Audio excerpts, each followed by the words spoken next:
নমস্কার, কেমন আছেন আপনারা সবাই? আমি সুজাতা। আমার সহজ রান্নাতে আপনাদের সবাইকে স্বাগত। আজকের রেসিপি কচু দিয়ে মুসুর ডাল। কচু দিয়ে মুসুর ডাল রেসিপিটি ভালো লাগলে আপনি চ্যানেলটি সাবস্ক্রাইব, লাইক ও শেয়ার অবশ্যই করবেন।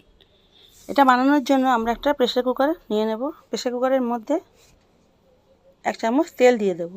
তেলটা যখন গরম হয়ে যাবে তখন এর মধ্যে আমরা একটা ডালচিনির টুকরো আর একটা ছোটো এলাচ দিয়ে দেব।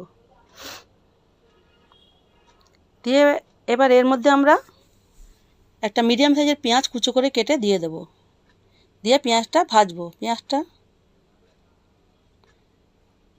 যখন একটু লাল লাল করে ভাজা হয়ে যাবে তখন এর মধ্যে আমরা 1.5 চা চামচ আদা রসুন বাটা দিয়ে দেব।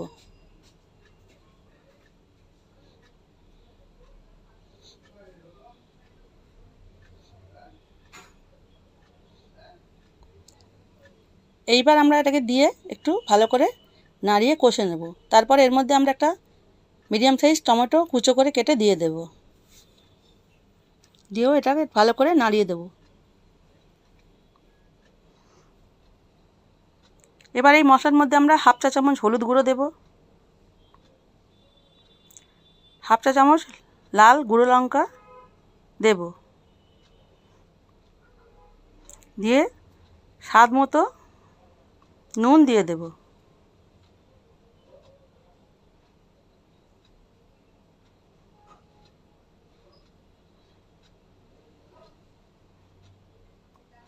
দিয়ে আমরা মশলাটা খুব ভালো করে কষে নেব। এবার এর মধ্যে আমরা আগে থেকে কেটে ধুয়ে রাখা কচুগুলো দিয়ে মশলার সাথে ভালো করে কষবো।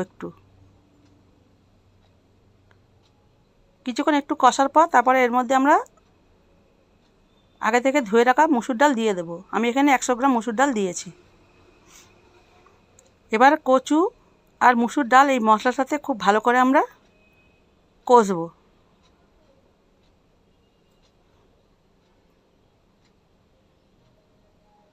দেখুন খুব ভালো করে কষা হয়ে গেছে। এবার এর মধ্যে আমরা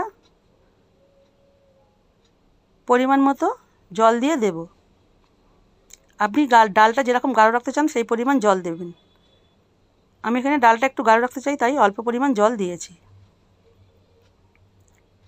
এবার এর মধ্যে আমরা ধনেপাতা কুচো দিয়ে দেব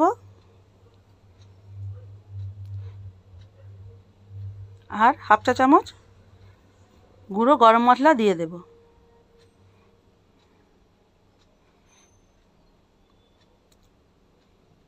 দিয়ে একটু নাড়িয়ে আমরা গ্যাসটা বন্ধ করে 1 সিটি লাগিয়ে দেব।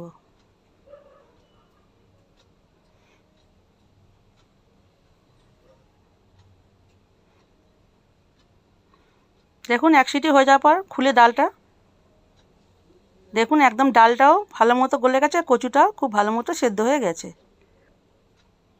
এবার আমরা এটাকে একটা বাসনের মধ্যে খালি করে নেব। আপনি এটাকে রুটি, ভাত, পরোটা যে কোনো কিছুর সাথে পরিবেশন করতে পারেন।